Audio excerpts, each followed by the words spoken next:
Hi there, this is me. So ayan guys, isa na namang mabilisan at napakasimpleng sketch po ang ating gagawin sa ngayon.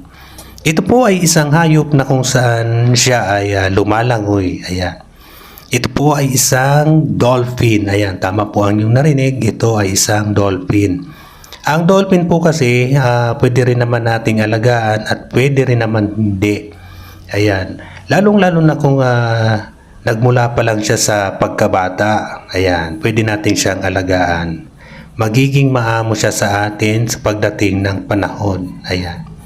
At mahirap din naman alagaan or hulihin yung nasa wild na. Atin pong i-shade yung kanyang likod para naman magmukha na siya talagang dolphin. Ayan. At saka gawin na natin yung tubig na kung saan siya ay tumalon. At idagdag na rin natin yung